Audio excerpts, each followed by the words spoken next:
So, hello and welcome friends in this video, and my name is Vishnu. You all are watching me on Vishnu Rai YouTube channel. तो आज हम जाने जा रहे हैं कि what's the meaning and how to use the word possibly, probably, perhaps and maybe. ये चारों वर्ड्स ही एक अच्छी कंफ्यूजिंग वर्ड्स हैं सभी के सभी। तो आज हम इस वीडियो में जानेंगे कि इन सभी को कैसे यूज़ करते हैं करेक्टली और सब कुछ इन डिटेल। ज़्यादातर आपने देखा होगा कि प्रोबेबली, पॉसिबली और सब ये चारों वर्ड जो भी हैं सभी एक तरह की मीनिंग ही रखते हैं और थोड़ी कन्फ्यूजन वाली है, जिसे यूज़ करना थोड़ा सा कन्फ्यूजन है। बहुत लोग जब भी यूज़ करते हैं इन सभी वर्ड्स को तो अक्सर कंफ्यूज हो जाते हैं कि कब हमें प्रोबेबली यूज़ करना चाहिए, कब पॉसिबली, कब परहैप्स और कब मेबी। तो आज मैं बताने जा रहा हूँ कि इन सब चारों वर्ड्स को कैसे हम करेक्टली यूज़ करते हैं और कैसे अब सिचुएशन को समझकर इन सभी वर्ड्स को इनकी करेक्ट सिचुएशन में यूज़ कर पाएंगे। So without wasting time let's get start this video. तो चलिए सबसे पहले जानते हैं इन सभी की मीनिंग को। मोस्टली अक्सर ऐसा होता है कि जो ये सारे चारों वर्ड्स हैं possibly, perhaps, probably and maybe, इन सभी को हम चांसेस के अकॉर्डिंग यूज़ करते हैं।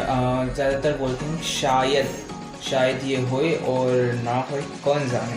तो ऐसे ही चांसेस की बेस पर ही शायद की सेंस में हम इन सभी वर्ड्स को यूज़ करते हैं। अब मीनिंग के बाद चलिए जानें कि हम इन्हें यूज़ कैसे करते हैं, इनकी यूज़ क्या होते हैं, इनके रूल क्या होते हैं, हम कैसे इसको की सिचुएशन में करेक्टली यूज़ करें। तो मैं आपको बता दूं कि सबसे पहले प्रोबेबली के बारे में जानते हैं। प्रोबेबली मीन्स, जैसे बताया, शायद की सेंस में जब हम यूज़ करते हैं। इसको यूज़ हम तब करते हैं जब हमें श्योरिटी है किसी काम में कि 50% से ज़्यादा श्योरिटी है हमारे पास कि ये आई थिंक ये काम हो सकता है। जब काम हो सकता है पर 50% से जब हमारे पास ज़्यादा श्योरिटी है ना, तब हम प्रोबेबली वर्ड का यूज़ करेंगे। तो अब चलिए प्रोबेबली के बारे में जानेंगे। बाद अब जानें कि पॉसिबली को किस सिचुएशन में, किस कंडीशन में यूज़ किया जाता है। तो पॉसिबली मीन्स जब हमारे पास 50 से कम चांसेस होते हैं, 50% से कम चांसेस है कि शायद कोई काम हो,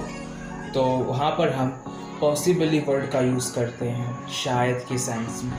अब पॉसिबली के बाद चले जाने कि मेबी को कैसे यूज़ करते हैं। Maybe means 50-50 chances, means yes और नो, दोनों चांसेस हैं। शायद ये काम हो या ना हो, कौन जाने। ठीक है, तो फिर मेबी में यही होता है, हम 50-50 चांसेस होते हैं कि आपका कोई काम हो या ना हो। यस और नो दोनों में हमारी सहमति जा सकती है। अब मेबी जानने के बाद चले जाने परहैप्स के बारे में। परहैप्स ज़्यादा कुछ नहीं, ये भी मेबी है पर फॉर्मल मेबी है। मीन्स परहैप्स को हम ज़्यादातर फॉर्मल सिचुएशंस में, कंडीशंस में यूज़ करते हैं। अब ये फॉर्मल और क्या होता है, तो इसके लिए मैंने पहले एक वीडियो बना रखी है। अगर आपने अभी तक वो वीडियो नहीं देखी है तो फिर आप वो वीडियो देख सकते हैं। आप चैनल की प्लेलिस्ट चेक कर सकते हैं या फिर मैं उस वीडियो का लिंक इस वीडियो के डिस्क्रिप्शन में भी दे दूँगा, तो आप वो वीडियो भी देख सकते हैं। तो जैसे मैंने बता ही दिया कि फिर हमारा परहैप्स जो है ज़्यादातर फॉर्मल सिचुएशंस में यूज़ होता है और बस यही है।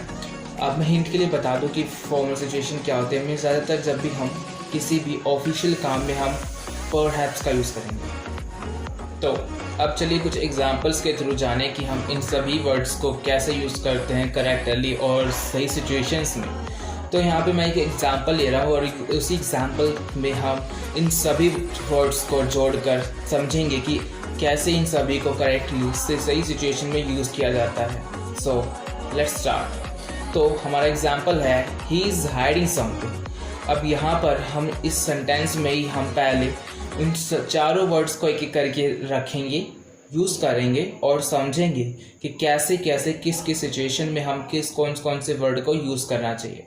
तो सबसे पहले ही इज़ हाइडिंग समथिंग। अब यहाँ पे मैं सबसे पहले प्रोबेबली वर्ड का यूज़ कर रहा हूँ कि probably he is hiding something means शायद ये कुछ छुपा रहा है। अब यहाँ पर मान लीजिए जब हमने प्रोबेबली वर्ड का यूज़ करा कि मतलब मेरे पास 50% से ज़्यादा चांसेस है, श्योरिटी है, 50% से ज़्यादा श्योर हूँ मैं कि शायद ये कुछ छुपा रहा है। Probably he is hiding something. ठीक है ना। अब प्रोबेबली के बाद अगर मैंने पॉसिबली वर्ड यूज़ करा यहाँ पे कि possibly he is hiding something, means मेरे पास 50% से कम चांसेस है यहाँ पर कि 50% से कम श्योर हूँ मैं कि शायद ये कुछ छुपा रहा है। पूरा श्योर नहीं हूँ मैं, 50% से कम चांसेस है, पर शायद ये कुछ छुपा रहा है। ठीक है ना। अब यहाँ पर हो गया हमारा पॉसिबली वर्ड भी क्लियर। अब देखिए यहाँ पर मैंने लगा दिया may be he is hiding something, शायद ये कुछ छुपा रहा है। तो यहाँ पर मेरे पास 50% चांसेस है कि शायद ये कुछ छुपा रहा है और शायद नहीं छुपा रहा है। ठीक है ना, यहाँ पे 50% की चांसेस है। ठीक है, अगर मैं यहाँ पे परहैप्स वर्ड लगा दूँ, परहैप्स हम कब लगाएंगे, जब हम किसी भी फॉर्मल सिचुएशन में यूज़ करेंगे, वहाँ फॉर्मल सिचुएशन में हम परहैप्स वर्ड का यूज़ करेंगे। किसी भी ऑफिशियल काम में, किसी भी ऑफिशियल सिचुएशन में हम परहैप्स वर्ड का यूज़ करेंगे। ठीक है, सो ये कुछ एक एग्जाम्पल था इन सभी वर्ड्स को लेकर। अब चलिए कुछ और एग्जाम्पल्स को देखें और समझें कि इन सभी वर्ड्स को कैसे करेक्टली यूज़ किया जाता है। तो हमारा दूसरा एग्जाम्पल है दे स्टडी इंग्लिश। तो हम यहाँ पर अब फिर से हम उन सभी वर्ड्स को एक एक करके इस सेंटेंस में यूज़ करेंगे और समझेंगे कि कैसे सेंटेंस की कंडीशन, सिचुएशन थोड़ी थोड़ी चेंज हो रही है धीरे धीरे जैसे हम इन वर्ड्स को यूज़ करेंगे। तो पहले हम बोलेंगे दे स्टडी इंग्लिश। इसमें मैं सबसे पहले ऐड कर रहा हूँ probably they study English. Means मैं प्रोबेबली वर्ड का यूज़ जैसे मैंने बताया कि कब करूँगा, जब मेरे पास 50% से ज़्यादा चांसेस है कि शायद वो कुछ कर रहा है या कुछ होगा।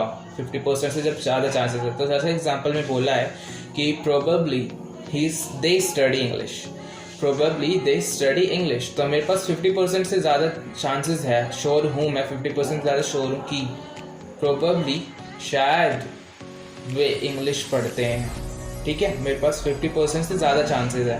अब प्रोबेबली के बाद अगर मैं पॉसिबली यहाँ पे लगा दूँ कि पॉसिबली दे स्टडी इंग्लिश, इसका मतलब कि मेरे पास 50% से कम चांसेस हैं, 50% से कम श्योर हूँ मैं कि शायद वो इंग्लिश पढ़ते हैं, शायद पढ़ते होंगे इंग्लिश। ठीक है, अब पॉसिबली लगाने के बाद अगर मैं मे बी लगा दूँ तो शायद जैसे मैंने बोला 50% हो जाएंगे, चांसेस हो जाएंगे कि शायद वो पढ़ते हों या फिर नहीं पढ़ते हों, कौन जाने। ठीक है ना, तो may be they study English हो गया। अब हमारा आखिरी का वर्ड जो रह गया वो है परहैप्स। जैसे मैंने बताया कि इसको भी हम किसी भी ऑफिशियल सिचुएशन में, फॉर्मल कंडीशन में यूज़ करते हैं इस वर्ड। ठीक है, तो ये था हमारा सब कुछ।